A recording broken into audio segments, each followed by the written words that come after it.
Welcome to the brown belt level. In this level, we're going to be working on a variety of things and start to get a little bit more technical, working on some jiu-jitsu stuff and different attacks that are common in that art that can happen out in the street, working on some advanced weapons, going up and down with our self-defense too. So really, really cool stuff coming up. Today's class, we're going to be working on a few different things on the ground, whether people are trying to stomp and kick you and multiple attackers. You'll see some of that in the drill class coming up as well. So really cool stuff coming up for you guys in the brown belt level. Glad to see you guys are here. First off, what we're going to be doing is going back and forth, attacking each other with just all of the basic self-defense that you learned. It's so important that just because you get to the next level, don't leave that stuff in the past. Make sure that you're always training it, practice it, work on it, so that way it stays fresh in your mind. And just every now and then, when you're going back and doing your training, go back to those levels and see what it's about. Do some of those classes, mix it in every now and then. So we're gonna get started. It's gonna be 2 minutes. We're not going super intense right now. We're going about 50%, just kind of walking through it and whatnot. So I'll be attacking first. Here we go.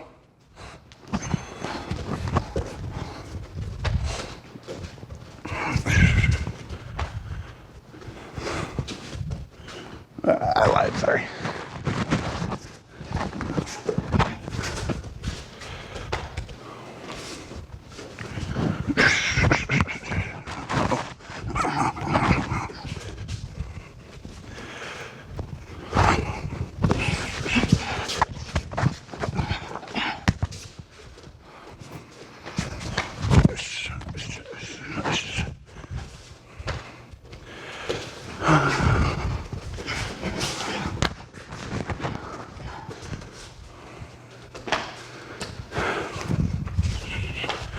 Oh yeah?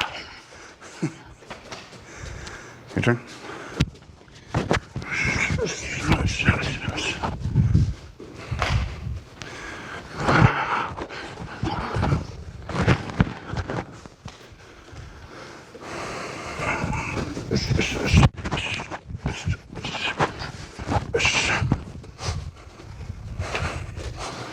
I got you.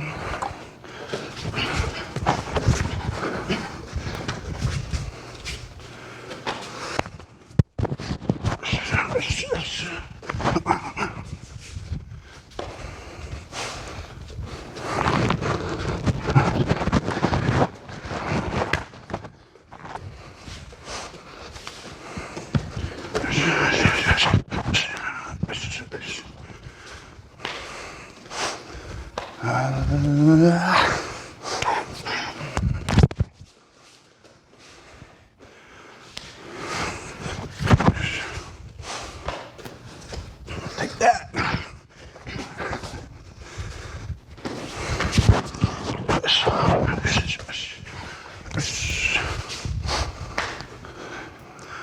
All right, so now what we're gonna do, very simple, 10 jumping jacks, 10 push-ups, 10 sit-ups. Here we go, you guys do it with us. And begin. 1, 2, 3, 4, 5, 6, 7, 8, 9, 10. Drop down, 10 push-ups, and begin. 1, 2, 3, 4, 5, 6, 7, 8, 9, 10. 10 sit-ups. Ready? And begin. 1, 2, 3, 4, 5, 6, 7, 8, 9, and 10. All right, so now we're gonna be going into our combatives, doing the same thing, back and forth, basic combatives, mixing it up, punches, elbows, hammer strikes, whatever we feel like throwing. Punches. Oh, and one other thing, guys, is just make sure we throw a flurry, anywhere from 2 to 10 strikes. So after I come in, I throw my punches, he'll throw it to me, and then I'll call something out. All right, here we go, ready? And begin. Pause. Groin kick.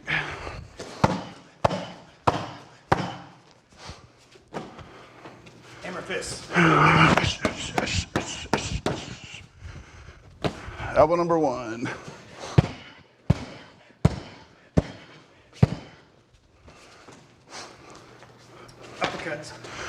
legs.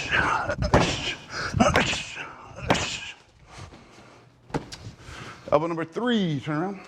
Going straight back.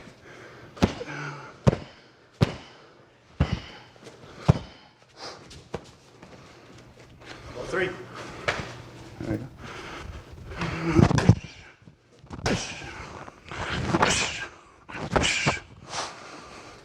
Hooks.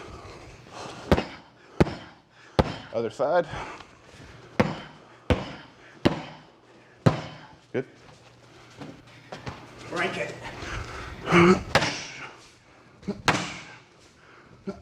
Other leg. Round kick. Other leg.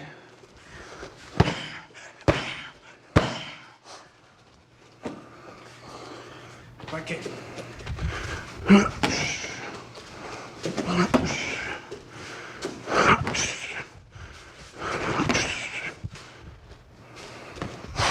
Palm strikes.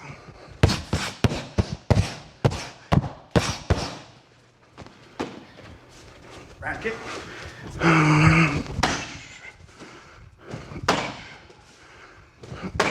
Other leg.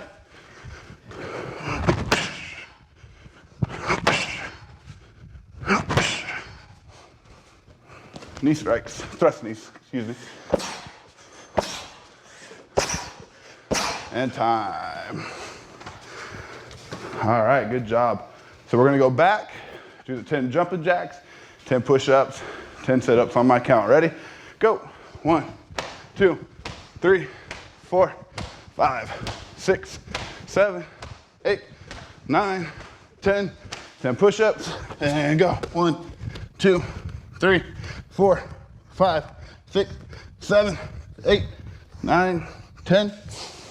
10 sit-ups, and go. 1, 2, 3, 4, 5, 6, 7, 8, 9, and 10. All right, guys, just loosening up. Arms forward. And back. And twist. And separate your feet, just kind of rocking left and right.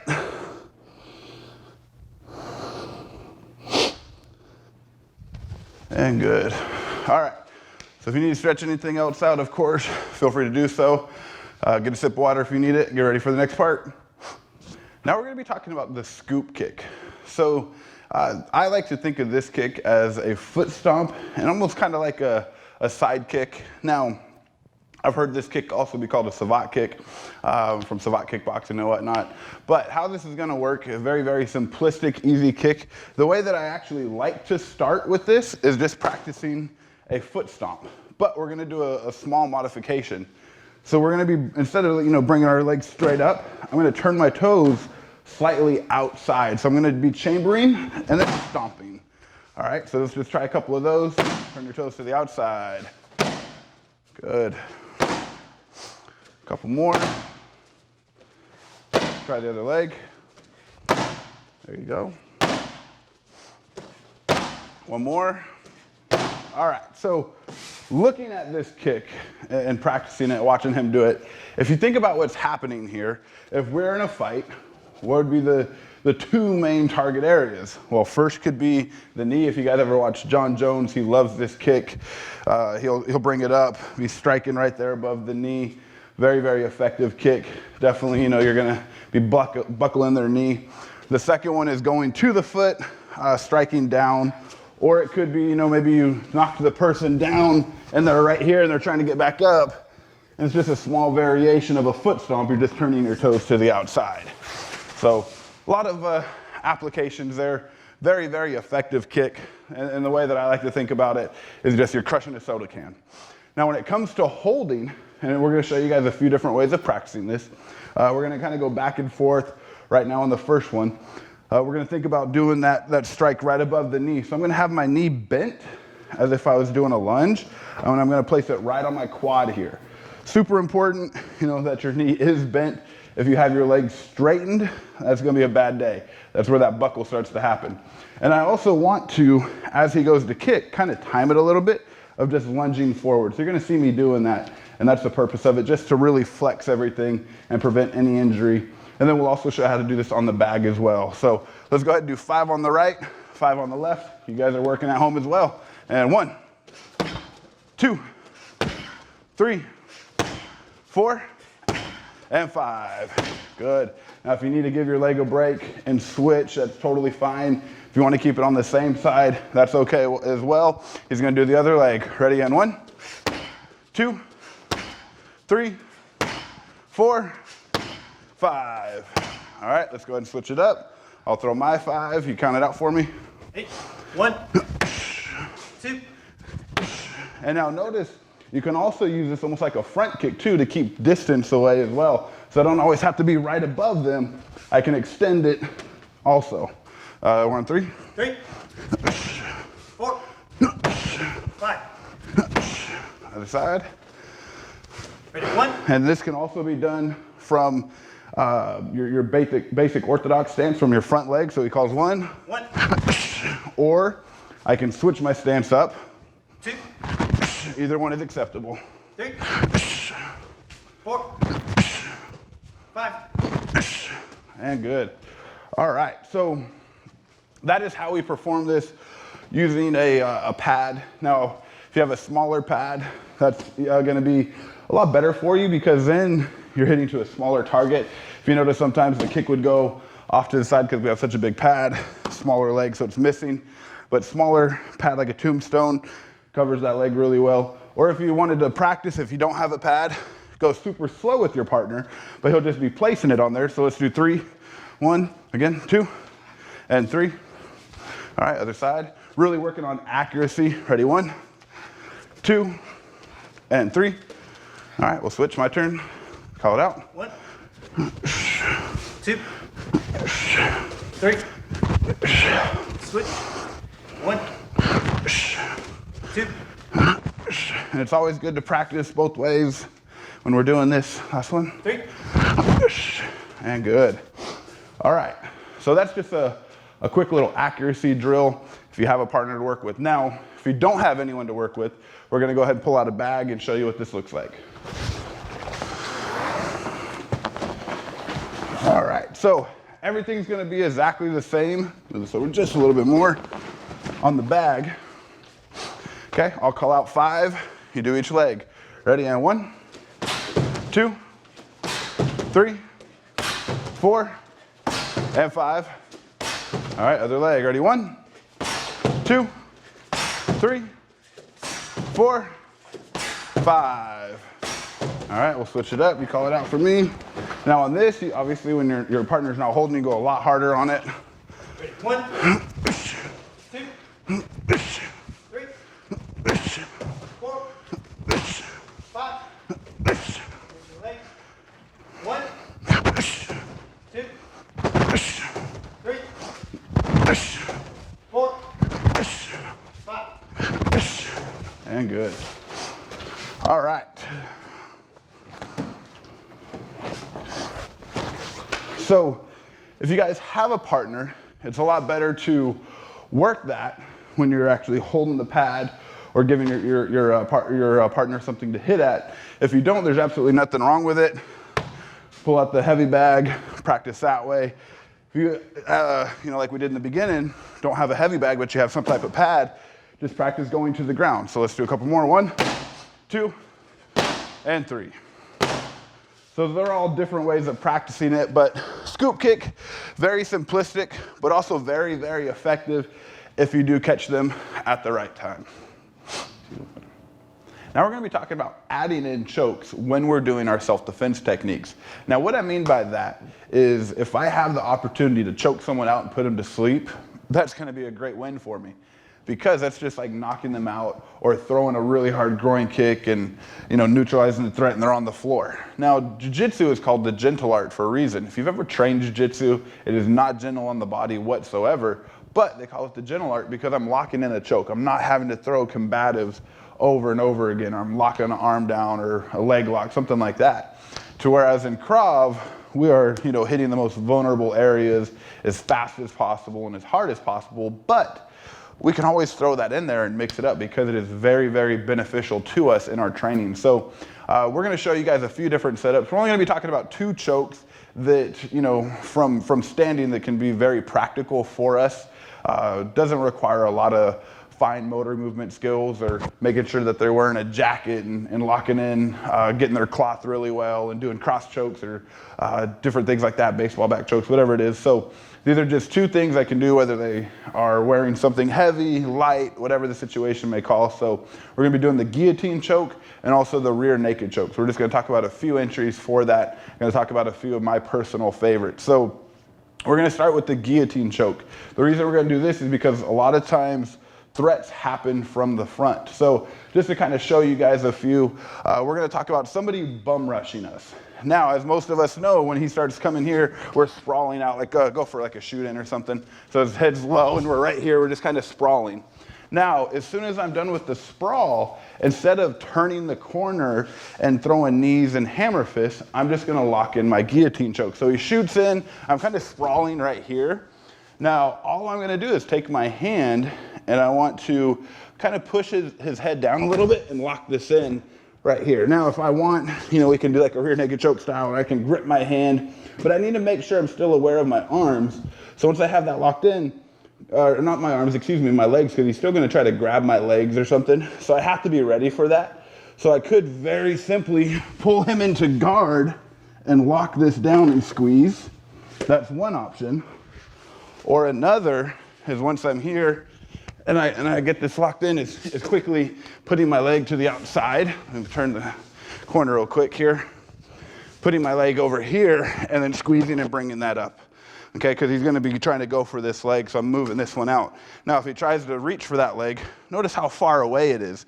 Plus, when I have this choke locked in, he's gonna wanna think about defending the choke now versus going for my legs. So I just don't wanna stay right here while I do this, because if he was shooting in and I sprawled and went to that, I'm gonna end up on my back and he's gonna pass. And that's the thing that I don't want. So once again, once you lock it in, you can recover the guard and hold that choke, or really pop that foot out hard and keep that choke in. So just a quick fine point, once again on the guillotine choke, when I have it wrapped around, taking my hand and pushing it in. I've seen people that like to set it up like a rear naked choke and squeeze that way too. Either one of those is fine. I'm not a big fan of pulling and lifting just because my weight's going back. He could very easily take me down and I don't want that. So now another one is to where I am working my way into the clinch. This is one of my personal favorites. My very, very first fight ever, this is actually how I won this fight. I got into a normal tie clinch right here. I threw a knee to the body and I kind of buckled him over. From there, I did a quick head snap. I locked in my guillotine choke and I was able to finish from there. So if we're able to get into some type of clinch, whether it's our side clinch and we're throwing knees and we're starting to fold them over, or our tie clinch, maybe I throw a knee and I head snap. So what I mean by that is I'm taking his head and I'm popping it down as hard as I can to break his posture to put him right where I need him. Now I'll go from this side so it's easier for you guys to see.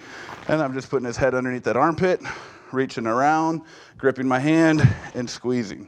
So that's all it's gonna be. So if I go from side clinch, so if I ended up here and the side clinch, let's go from this angle, and I throw that groin kick, fold him over a little bit. Once again, I kind of do that small head snap, putting him in, locking my choke, and then from there, squeezing. So those are 2 different ways of doing it. Now, if they're throwing punches, it'd kind of be the same thing. I'm blocking a couple of these punches and I'm working my way into that clinch, and then I would set it up. We're not gonna be talking about trying to catch a punch and work our way there. All right, so 2 different ways of looking at that guillotine choke, but it's really, really good to blend that in with our strikes, because if I can lock in that choke, and kind of shake them a little bit, loosen their chin up, you start adding that violence in there. So if I'm here and I have it, okay, I could easily still knee strike or groin kick if I wanted to, and then lock that choke in deeper, and once I feel him go limp, just let him go. So Another reason why I really like these chokes, and I just want to hit this point for you guys, is talking about that person who's all sorts of messed up on drugs, or just drunk out of their mind, and they're not feeling any of this right here. They're still coming at me. But if I cut off the blood flow to the brain, I don't care how messed up they are, they're going to go nighty-night. So locking in chokes is also great for that. Plus, if I don't want to necessarily really cause a lot of physical damage to someone, this is another great option. So working our way in, locking in the guillotine choke. That is from the front. Now, we're going to be talking about the rear naked choke. This is going to be, how do I get to the back, or how do I lock it down? So we're going to give you guys a few different examples on this one as well. So first off, how can I get to their back? If I'm trying to just shuffle around, he's going to move and follow me. So a very common way is what we call arm dragging. Now you guys have seen this in the control unit. If I'm here, I'm getting what I like to call a shotgun grip, where I'm holding his tricep here and I have his wrist somehow. It doesn't matter which side you're on, but I get to this position. So, he could be pushing me, his hands are on me, I'm here, and I'm arm dragging him. So I'm basically catapulting him since I'm bigger than him. Now, in his situation, he would want to kind of catapult himself. So he's here, he's going to slingshot himself forward, because I'm going to be bigger, I'm going to be harder to really pull, so that's always one or the other, just understand that. But once we get to that position, if I'm here and I arm drag, whatever arm is on the inside, that's when it's going to go around the throat, because I'm going to lock it in the quickest. Then from there, grabbing my bicep, bringing that hand behind the head, cupping it. And at this point, what I want to do is I'm going to flex my arms, but I also want to take a deep breath, like so, because I'm going to expand my lungs and make the choke tighter. So just so you can kind of see, we're not going to fake this at all. From here, I'm going to do the first one where I'm going to squeeze, he'll just tap on his own. Okay, versus taking that deep breath. Okay, big difference when I add that pressure, because I'm forcing him forward into the choke, plus I'm flexing everything so it becomes even tighter. All right, so one more time. Somehow I end up here, I'm gripping, and I'm doing an arm drag, I'm pulling him. Okay, I want to use that furthest arm, or the closest arm to his throat, to wrap it around. Now, can I go this direction here and wrap around? Yeah, you just lose that little half second, so it's going to be a little bit slower. But if I need to, if this is my dominant side and where I always feel comfortable, that's fine. And then we lock in that choke, and then we're squeezing. Okay. Now, can we do that from our clinch as well? Of course we can. If I'm from a tie clinch and I'm throwing those knees, I'm going to be doing that same head snap, but I want to move my body off angle and then start to push on his hip if I need to bring him back towards me, and then I lock in that. Or if I'm from side clinch, okay, from here, I would just want to pop the arm up, okay, switching my arms, coming around and locking it in. So a couple different entries, getting there. Now understand, I have to do something to get to the back. So I work my way in, or I clinch with him for that split second, and I catapult myself, or I'm head snapping. Any of those that we talked about earlier, you're just adding that little twist to it. Another element of this, kind of like third-party protection, you guys have probably seen this, but I just want to recap it in this video for you, is he's fighting someone else. Okay, locking in a rear naked choke, let's just pretend he's fighting someone right here. Yeah, I could come in here and try to grab him and take him away from the fight, but now there's a great chance that, boom, I'm going to get hit. I could try to take him down or something, but if I can come in from right here and I lock in a choke and I'm pulling him away, sorry about your neck, and I'm pulling him away, this is very effective. This is a great control thing, because from here, I don't have to squeeze. Like, I'm not causing serious damage to him. I just have him control it. And I'm saying, calm down, you better stop, calm down, right? And if he's still acting stupid, I'm telling that person, that was a loved one, go, run, get to the car. All right, but he's still acting dumb, then I start to squeeze a little bit. And that switch is gonna happen really, really quick from where he goes to striking to and not being able to focus on what he's doing. So if it's a loved one that's getting hurt, that's another great opportunity to apply that choke instead of coming in and kicking and striking, and it's just another element to it. Even if you're smaller, you can hop on that back and choke them very, very easily too. So these are just a few things to add. Are there other entries? Of course there are. I just wanted to give you guys a few food for thought. So if you guys have any other entries you'd love to share with us, as always, feel free to. You know, like I said, there's tons of different chokes, different entries that we can always talk about. But other than that, implement it into your training. You guys take care. Be safe.